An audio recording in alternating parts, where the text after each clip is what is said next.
하나님 감사합니다. 오늘도 새날을 주시니 감사합니다. 우리 가운데 하나님께서 성령을 부어주셔서 성령께서 우리의 심령에 가득히 임하시며 충만케 하시며 우리의 모든 연약한 영과 육의 것들을 패하시고 하나님의 신령한 은혜와 권세와 능력과 사랑으로 덮으시기를 원합니다. 하나님, 우리 사랑하시는 권속들에게 영육의 건강을 허락하여 주옵소서. 하나님께서 주시는 평강의 능력, 성령의 회복의 역사가 우리 사랑하시는 자녀들에게도 또 아버지, 어머니, 부모님에게도 또 기도하는, 중보하는 우리 대상자들에게도 임하기를 원합니다. 우리 모든 질병에서 자유한 또 이 가을을 맞고서 하나님 앞에 힘을 얻고 주를 섬기는 몸된 교회가 되기를 원합니다. 예수 이름으로 명하노니 모든 질병아 떠나갈지어다. 모든 연약한 병들아 사라질지어다. 마음의 근심과 두려운 것들아 떠나갈지어다. 하나님 앞에 힘을 얻고 은혜를 얻고 서는 저희들 다 되기를 원합니다. 새로 찾아오신 그런 젊은 그런 가족들, 부부들 중에 물론 건강하고 하나님 앞에 은혜가 충만한 분들도 있지만 저는 회복이 필요합니다, 하나님 앞에 은혜가 필요합니다 하는 분들도 만나고 듣고 보게 됩니다. 하나님, 그들을 우리 가운데로 인도하신 주님 우연이 아니라는 것을 압니다. 예배하는 중에 모든 마음의 불안 것들이, 우울한 것들이 다 떠나가며 하나님의 능력을 입는 부부들이 되게 하여 주시옵소서. 남편이 주께 돌아오며 하나님의 은혜를 힘입고 자녀들이 건강하게 회복되는 역사들도 일어나게 하여 주시옵소서. 하나님, 또 우리가 말씀을 받을 때에 하나님 앞에 지혜를 얻고 죄를 죽이며 성령 안에 힘을 얻는 그런 은혜의 시간이 되게 하여 주시고, 오늘 한 날도 성전 건축 여정도 모든 상황들도 하나님께서 인도하여 주시옵소서. 감사합니다. 찬송합니다. 우리 주 예수님의 이름으로 기도하옵나이다. 아멘. 자, 함께 암송하실 말씀은 고린도전서 6장 19절 말씀입니다. 같이 읽고 암송합니다. 너희 몸은 너희가 하나님께로부터 받은 바 너희 가운데 계신 성령의 전인 줄을 알지 못하느냐. 너희는 너희 자신의 것이 아니라. 고린도전서 6장 19절 말씀. 아멘. 오늘 우리에게 주신 주님 말씀은 느헤미야 13장, 어제도 물론 본 부분이지만 23절부터 27절까지의 말씀을 받겠습니다. 우리 같이 한 절씩 교독하겠습니다. 그때 내가 또 본즉 유다 사람이 아스돗과 암몬과 모압 여인을 맞아 아내로 삼았는데 그들의 자녀가 아스돗 방언을 절반쯤은 하여도 유다 방언은 못하니 그 하는 말이 각 족속의 방언이므로. 25절 제가 읽겠습니다. 내가 그들을 책망하고 저주하며 그들 중 몇 사람을 때리고 그들의 머리털을 뽑고 이르되 너희는 너희 딸들을 그들의 아들들에게 주지 말고 너희 아들들이나 너희를 위하여 그들의 딸을 데려오지 아니하겠다고 하나님을 가리켜 맹세하라 하고, 또 이르기를 옛적에 이스라엘 왕 솔로몬이 이 일로 범죄하지 아니하였느냐. 그는 많은 나라 중에 비길 왕이 없이 하나님의 사랑을 입은 자라. 하나님이 그를 왕으로 삼아 온 이스라엘을 다스리게 하셨으나 이방 여인이 그를 범죄하게 하였나니 같이요. 너희가 이방 여인을 아내로 맞아 이 모든 큰 악을 행하여 우리 하나님께 범죄하는 것을 우리가 어찌 용납하겠느냐. 아멘. 죄를 죽인 거룩한 그리스도인이 됩시다 라는 제목으로 말씀을 이어가고 있어요. 이 느헤미야의 마지막 장에 이런 이스라엘의 죄들을 기록하고 끝내는 것은 상당한 의미가 있다고 봅니다. 일전에도 제가 설교했지만 저라면 12장쯤에서 끝내고 싶었을 거예요. 아니면 한 11장쯤에서 끝내서 은혜의 예배를 드렸더라, 회복이 되었더라, 눈물로 찬양하며 하나님 앞에 헌신을 약속하였더라 이러면서 다 끝내고 싶지만 하나님은 다시금 13장까지도 기록하게 하시면서 느헤미야서가 기록된 그 근본 동기를 점검케 하시는 거예요. 너희가 심히 범죄하여서 바벨론으로 갔다가 그 사이에 예루살렘 성벽이 무너지고 성전이 회파되고 그래서 하나님의 백성들이 돌아옴으로 말미암아 다시금 이런 회복과 회개의 역사가 이어진 것이 아니냐. 그렇다면 다시금 성전 잘 짓는 것도 중요하지만 죄를 범치 않는 것이 더욱더 귀한 것이 아니겠느냐. 그런 주님의 말씀이라고 여겨져요. 죄를 죽이는 거룩한 그리스도인이 되기 위하여 어떻게 하면 좋을까? 존 오웬이 썼던 죄 죽임에 대한 부분의 일부를 발췌하고 또 그것을 잘 우리나라 말로 또 바꾸면서 책을 쓰신 김남준 목사님 책이 참 탁월한데요. 두 권의 책이 있어요. 성화와 기도 혹은 죄와 은혜의 지배. 죄와 은혜의 지배는 존 오웬의 그 책을 그대로 그 제목을 따온 번역에 가깝고 또 성화와 기도는 본인이 묵상하시면서 그 책을 번역하면서 또한 각색하여서 책을 쓰신 거죠. 그 부분을 요약하여서 이제 설교하겠습니다. 자, 죄를 죽이며 우리가 어떻게 주님 앞에 설 수 있는지에 대한 부분들을 연구해보고 이 느헤미야서를 마무리하겠습니다. 아마 내일까지 설교가 이어질 것으로 봅니다. 죄를 죽이며 말씀대로 행할 수 있는 힘을 사모하는 마음으로 성령님께 간구하며 그 은혜 권세를 날마다 받고 일어서야 합니다. 한번 묵상해 보셔요. 죄를 죽이며 말씀대로 행할 수 있는 힘을 사모하는 마음으로 성령님께 간구하여 그 죄를 죽일 수 있는 은혜, 말씀대로 행할 수 있는 권세를 월요일에 한 번 받고 주일에 한 번 받는 것이 아니라 날마다 받고 우리는 일어서야 합니다. 구하는 자에게는 성령께서 은혜를 주신다 약속하셨습니다. 그러니 로마서 5장 20절 같이 읽을까요? 율법이 들어온 것은 범죄를 더하게 하려 함이라.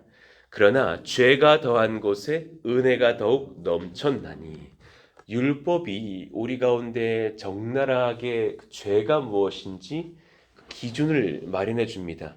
이것은 죄가 아니란다. 그러나 이것은 죄란다.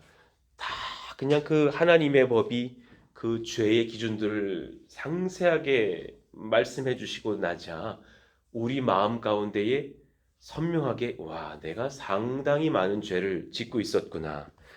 그러나 그것을 이렇게 피하면서 죄 아닌 듯이 살았지만 오히려 예수님 이 땅에 오셔서 하시는 말씀이 마음으로도 범죄하면 너는 이미 그 죄를 범한 사람이 아니냐. 그러니 우리가 율법 안에서 죄를 피할 수 있는 길이 없다라는 것을 보게 돼요. 그러나 하나님의 말씀은 그렇게 해서 정죄함으로 끝나는 것이 아니라 죄가 더한 곳에 은혜가 더욱 넘칠 수 있는 길을 주시겠다 하시는 거예요. 자, 그러면 로마서 5장 20절을 딱 읽으면서 죄가 더한 곳에 은혜가 더욱 넘쳤구나. 그렇게 살면 되는 거구나. 적당하게 죄 지으면서 주일에 회개하면 용서해 주시겠지. 또 월화수목금토를 마음대로 살면 되느냐? 아니라라는 것이죠. 우리가 분명하게 기억해야 될 부분들을 이제 좀 나누어 보시죠.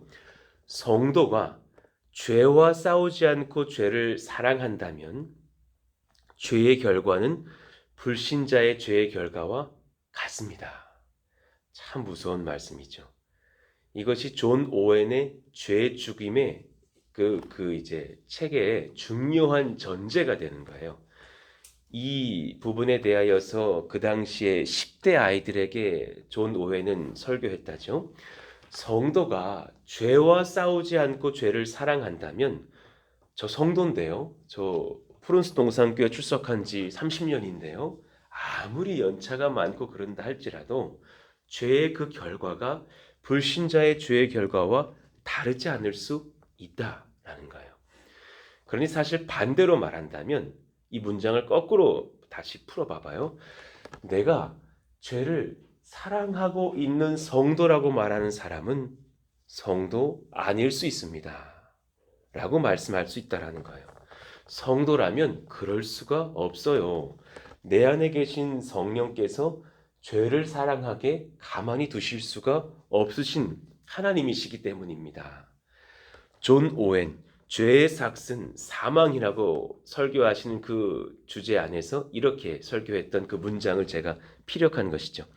많은 10대 이후의 자녀들이 혼돈하고 절망에 빠지죠. 수련의 은혜 받은 뒤에 난 회개하였던 죄를 또 짓고 마는구나. 그러면서 자꾸 그 죄에 넘어지게 되는 부분들. 제가 그 아이들 집회에서도 설교했었지만, 자, 갈라디아서 5장 16절 이유를 봅시다. 우리는 어떻게 영적 전쟁을 치러야 하는 것인지, 내가 이르노니 너희는 성령을 따라 행하라.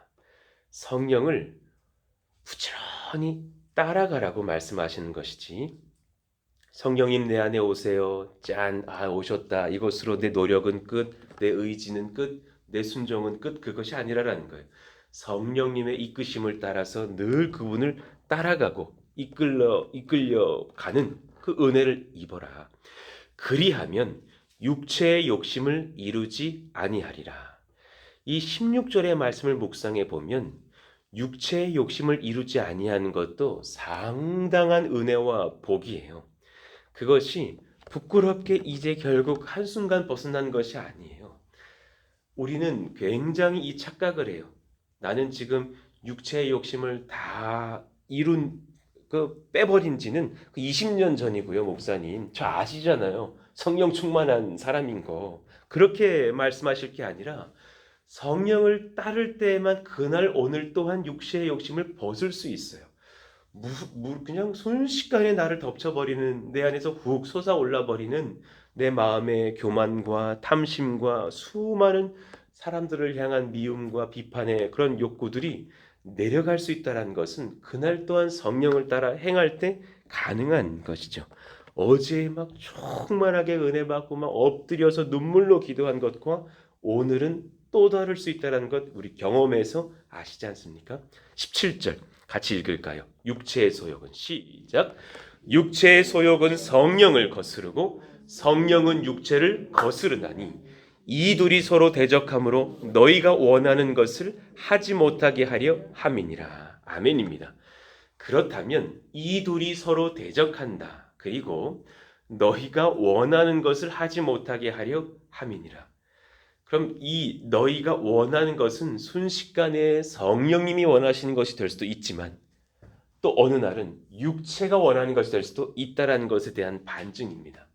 우리가 지금 이 새벽 시간에는 성령이 원하시는 것을 원해서 주님 맞습니다. 제가 오늘 이 말씀을 들었으니 죄의 욕심이 하나님 앞에 잠재워지기를 원합니다. 성령으로 저를 붙들어 주세요. 할 수 있지만 오늘 밤에는 나도 모르게 또 육신의 것을 원하면서 하나님을 잊어버리고 쫓아갈 수도 있다라는 그 마음의 번민을 우리는 보고 있다라는 거죠. 228페이지를 봅시다. 자, 그렇다면 우리에게 이런 질문이 떠오를 수 있어요. 성도에게 있어서 죄란 무엇인가? 과연 내 안에 죄가 거할 수 있는 것인가? 내가 성령으로 충만하기를 원하는데 왜 내 안에 죄가 있지? 믿는 내가 하나님을 온전히 쫓아갈 수 없을 그 마음 안에 죄가 있다면 나는 지금 예수님을 아직 바르게 영접하지 못한 것 아닌가? 아니라라는 거예요. 자, 분명하게 하셔야 돼요. 내 안에 죄가 지금 보인다고 해서 어떤 성도님은 막 날마다 회심을 하셔요. 날마다 영접 기도를 하시는 분이 있다고요. 그렇지 않아요. 이 질문에 대한 이제 답을 드리는 거예요. 성도에게 있어서 죄의 절대적인 지배는 종식되었으나 죄는 여전히 현존한다. 죄가 여러분을 절대적으로 지배하지 않아요. 우리는 일전에는 절대적인 지배를 받던 사람이었어요. 그래서 지옥불로 가게 돼 있는 사람. 하나님을 향한 의의를 생각할 수가 없었던 사람. 그러니까 불신자들을 전도해서 교회에 초대하면 혹은 불신자들에게 전도의 기회가 있어서 이야기를 나눠보면 그분들은 가장 먼저 예배의 우스꽝스러움에 대하여 말씀하신 것을 제가 참 많이 들었어요. 특히나 청년들에게 전도한다거나 군에서 군 장병들에게 전도를 했을 때 기억은 이런 고백을 참 많이 해요. 예배 그거 너무 우스워 보인다라는 거예요. 왜 그러냐? 그 찬양 가사 막 몸이 가렵대요. 뭐 하나님 뭐 여기 오십시오. 뭐 하나님을 찬송해요. 뭐 당신은 사랑스러우십니다. 이런 가사가 무슨 뭐 로맨스 무슨 뭐그 가요 고백 같이 자꾸 뭐 하나님 좋다 그러는데 아주 그게 그냥 뭐 나 못 듣겠다. 이 죄의 완전한 지배를 받고 있는 사람은 그런 것들이 다 하찮게 여겨지고 가소롭게 여겨지고 기독교인들이 믿고 내가 그냥 으뜸인 것 같고 나는 나를 믿는다 그러고 합니다. 그런데 그런 청년들이 조금 있다 주님을 만나서 예배할 때면 너무 바뀌는 증상 중에 하나가 바로 아까 그 고백의 변화예요. 찬송이 은혜가 돼요. 하나님을 찬양함이 내게 이렇게 큰 권세와 평강을 준다는 것을 이제 배워갑니다. 그러니 그때는 죄의 절대적인 지배가 벗어난 상태죠. 하나님을 향한 은혜의 길이 열린 상태죠. 그러나 그 친구들도 또 그렇게 예배를 섬기는 뭐 저를 비롯한 우리 모두도 또한 주중에 죄에 여전히 유혹을 받고 있다라는 것입니다. 죄는 완전한 지배는 종식되었으나 여전히 그 죄의 영향력은 현존하고 있다. 우리는 그 죄와 끊임없이 천국 가는 그날까지 싸워야 합니다. 그러니 일전에 김남준 목사님은 이렇게 설교하시는 것을 들었어요. 왜 6.25 전쟁이 끝난 뒤에 지리산에는 그 공산당들이 많이 남아 있었다죠. 저는 잘 모르지만 여러분들은 아시는 말씀인지도 모르겠어요. 그래서 이미 전쟁이 끝났대요. 그리고 이제 뭐 여러 가지 뭐 협약이 막 일어나고 막 하고 있는데도 여전히 지리산에서 숨어 지내는 소위 북한 공산당이 막 마을 인가를 습격하기도 하고 또 자기들이 어디로 가야 할지 몰라서 끝까지 우리 군인들이 소탕하기 전까지는 그렇게 막 투쟁하는 일들이 있었다고 꽤 오랜 시간 지속되었더라고. 우리가 하나님 앞에 완전히 은혜를 얻고 죄의 지배가 완벽한 그 지배는 종식되었어요. 전쟁은 끝났어요. 이미 사탄의 머리는 박살이 났어요. 그러나 그 지리산에 남아있던 공산당이 와서 민가를 괴롭히는 것처럼 그 뱀의 꼬리는 아직 살아있는 것처럼 막 역사하면서 자신의 영향력이 큰 것을 우리에게 보여주려고 하는 것이죠. 그 안에서 내가 어떻게 하나님을 바라보고 죄를 죽일 것인가에 대한 묵상과 순종이 필요한 것입니다. 자, 4번을 봅시다. 죄와의 싸움 속에서 탈진할 듯 고통했던 사람, 바로 사도 바울이에요. 다른 무엇보다도 가장 큰 적을 이 선교 여정 중에 사도 바울은 본 것이에요. 자기 자신이었어요. 저기 박해하는 이방인들, 나에게 돌 던진 아무개, 나를 괴롭혔던 유대인들, 그런 사람들이 주적이 아니라 정말 사탄 같은 그런 주적 하나는 나 자신의 그 죄성이더라. 로마서 7장 18절 이후의 말씀들. 내 속 곧 내 육신에 선한 것이 거하지 아니하는 줄을 아노니 원함은 내게 있으나 선을 행하는 것은 없노라. 저는 지금 제 소개를 하고 있는 것 같았어요.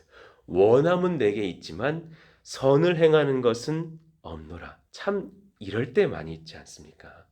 절해야 되는데 하는데 하지 못하는 것. 19절. 내가 원하는 바 선은 행하지 아니하고 도리어 원하지 아니하는 바 악을 행한도다. 제가 청소년들 설교할 때 이 예를 많이 들었거든요. 내 안에 그냥 막 음욕이 불타는 것 같아가지고 제가 저희 아내하고 막 연애할 때 하나님 결혼시켜 주세요. 제 이 마음의 절제가 필요하니 하나님 결혼시켜 주세요. 그리고 결혼을 하나님께서 허락해 주셨어요.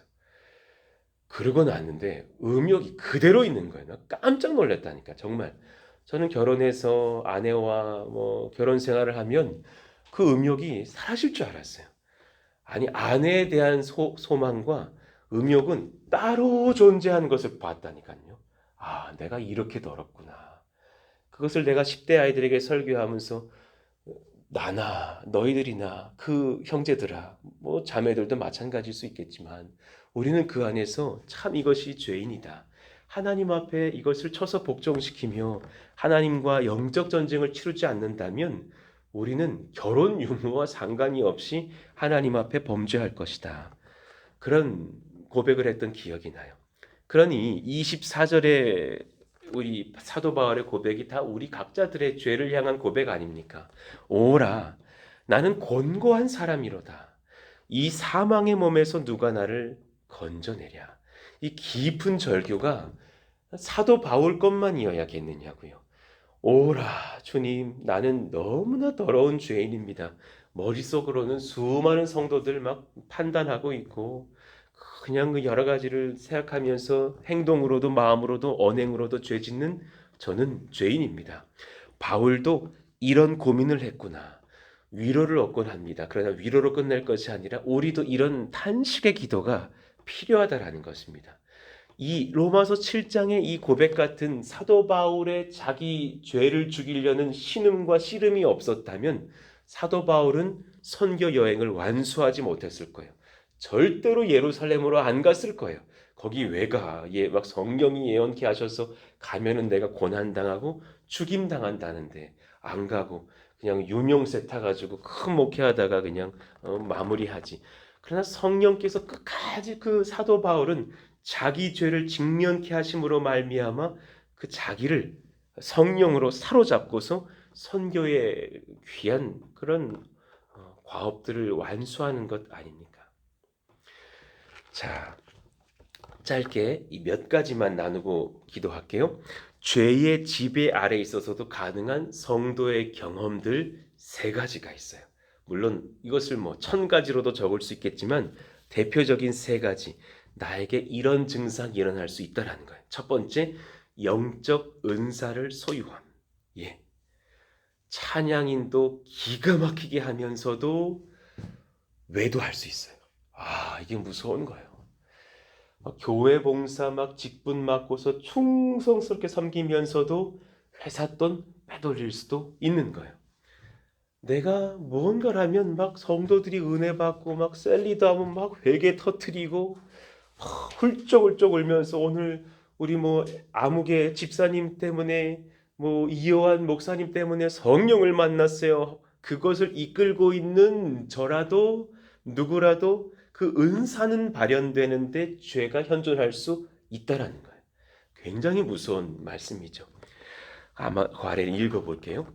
죄의 지배 아래서도 영적인 은사를 소유할 수 있습니다. 물론 하나님께서 죄 가운데 있는 신자를 기뻐하시지 않으신다는 표시로 그 주신 은사를 거두시는 경우도 있습니다. 있죠. 이는 전적으로 하나님의 주권입니다. 그러나 은사가 절대적으로 은혜 아래 있는 신자에게만 소유되는 것은 아닙니다. 아주 대표적인 경우가 삼손이죠. 막 블레셋 여인들 막 음란하게 행하고 있으면서도 힘은 넘치잖아요. 그럴 수 있더라라는 거예요. 그러니 마태복음 7장은 그런 죄인들을 향해서 주님께서 꾸짖으시는 것 아닙니까? 그날에 많은 사람이 나더러 이르되 주여 주여 우리가 주의 이름으로 선지자 노릇하며 주의 이름으로 귀신을 쫓아내며 주의 이름으로 많은 권능을 행치 아니하였나이까. 야, 여러분 이런 막 목사님 계셔봐요. 이런 권사님 일어나봐요. 이런 장로님 일어나봐요. 막 예언을 하시는데 막 그것이 맞아. 와, 그분이 막 말씀하면 막 귀신들이 막 자빠지고 쫓겨나가 많은 권능을 행했어요. 그런데도 그 뒤로 가서 범죄할 수 있더라라는 거예요. 그때 내가 저희에게 밝히 말하되 내가 너희를 도무지 알지 못하니 그리고 나서 은사를 행하던 자여 라고 말씀하시지 않았어요. 불법을 행하는 자들아 내게서 떠나가라. 불법을 행하는 자들아 내게서 떠나가라. 나는 은사를 보는 것이 아니라 너의 행함을 보겠다. 무서운 말씀이에요. 가룟 유다의 경우에서도 입증이 되죠. 가룟 유다는 주님 따라다니면서 결국은 주님 팔아넘기는 큰 범죄를 저질렀지 않습니까? 그런데 주님께서 분명히 마태복음 10장을 보니까 엄청난 은사들을 제자들에게 허락해 주셨다라는 거예요. 예수께서 그 12제자를 부르사 11제자가 아니라니까요. 12제자를 부르사 더러운 귀신을 쫓아내며 와, 이 은사 제게 주셨으면 좋겠는 그런 은사들이잖아요. 모든 병과 모든 약한 것을 고치는 권능을 주시니라. 12사도의 이름은 이러이러하니 하면서 마지막에 가룟 유다 곧 예수를 판 자라. 하나님께서 이렇게 은혜로 은사들을 베푸셨지만 결국은 가룟 유다는 그 은사도 행했겠죠. 그러나 그는 그 죄는 뿌리 뽑지 못했다라는 기록을 마태 선생님은 남기고 있는 것이 아닙니까? 자, 하나만 더 봅시다. 예배도 드리며 가끔씩 은혜 받았다고 말도 하고 도덕적인 의무를 지킬 수 있습니다. 그러나 여전히 반복되는 죄가 있을 수 있습니다. 저도 그런 성도 만나보았고 여전히 막 틈틈이 그 죄가 발현돼서 또 절제했다가 어디에 뭐 확 투자해 버려가지고 가정이 어려워지고 절제했다가 또 막 채팅해가지고 다른 여인들과 또 막 접촉하고 있고 그 죄를 막 끊을 수가 없다고 막 자기는. 그런데 그런 분들이 이렇게 소통해 보면 은혜 받았습니다 막 그래요. 막 예배 후에는 은혜 받았습니다. 그리고 뭐 오늘 마음이 너무 감동돼서 저 오늘 막 뭐 좀 특별 헌금을 드릴게요. 어떤 의무도 막 다 하고 막 그래요. 그런데 여전히 죄가 있는 것을 볼 때가 있어요. 하나님과 사람을 향한 이들의 특징이 뭐냐면 깊은 사랑이 없어요. 이 사람들의 특징은 은혜는 받는데 주를 사랑하지 않아요. 이럴 수 있다는 걸 아십니까? 고객인 거예요. 고객님인 거예요. 하나님 은혜를 받아서 내 마음이 뭉클해졌어요. 그런데 하나님을 사랑하지는 않아요. 그러니까 정말 우리가 은혜를 깊이 받으면 결국은 하나님을 심히 사랑해서 나를 죽이게 되는 길로 가야 되더라라는 거예요. 하나님 이런 은혜가 우리 가운데 부어지게 해주세요. 하나님 그런 역사가 일어나게 해주세요. 은혜를 받는 정도가 매우 드물고 삶의 변화로 연결되지도 않습니다. 이런 지체들의 특징은 은혜를 받는 정도는 매우 드물어요. 그러나 받아요. 그러나 삶이 변화되지는 않더라. 도덕적으로 살아가요. 그리고 결국은 하나님을 향한 사랑이 아니라 자기 의로 그렇게 점철되어지는 경우가 많습니다. 자, 이후의 것들은 제가 내일 또 말씀드리면서 말씀을 정리해 볼게요. 오늘 여기까지 말씀을 들으시면서 내 안에 영적 은사를 소유했고 제가 가끔씩 은혜를 받지만 사실은 또 여전히 내가 죄 가운데 반복적으로 행하는 것들이 있잖아요. 주님께 이렇게 하겠다고 약속했지만 여전히 내 안에 막 그냥 불끈 올라오는 죄의 기운들이 있지 않습니까? 하나님 저를 붙들어 주세요. 하나님이 붙드시지 않으면 저는 소망이 없습니다. 이 바울의 깊은 절규의 기도가 우리에게도 필요하지 않을까요? 왜 성령께서 이 9월 달에 이런 말씀들을 많이 전하게 하시는지요? 분명히 은혜의 그런 어떤 하나님의 계획이 있으시겠죠. 우리에게 이런 거룩한 은혜가 필요하다라는 것을 아시는가 봅니다.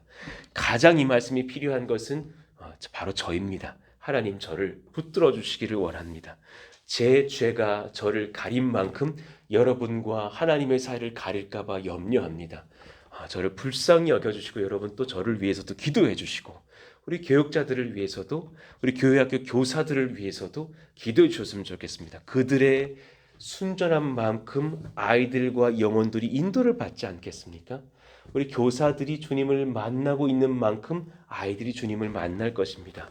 또 우리 여러분 셀 리더들을 위해서 기도해 주시고 우리 모든 권속들을 위해서 또 중보해 주십시오. 그들이 하나님을 가까이 하고 있는 만큼일 것입니다. 그런 은혜가 우리 가운데 부어지게 해주세요. 그런 또 깊이 있는 적용들은 내일 이어가겠습니다. 오늘 말씀을 붙들고서 하나님 그렇게 적용해 봅니다. 하나님께서 저를 붙드시고 치료하시는 새벽 되기를 원합니다. 평생이 되시기를 원합니다.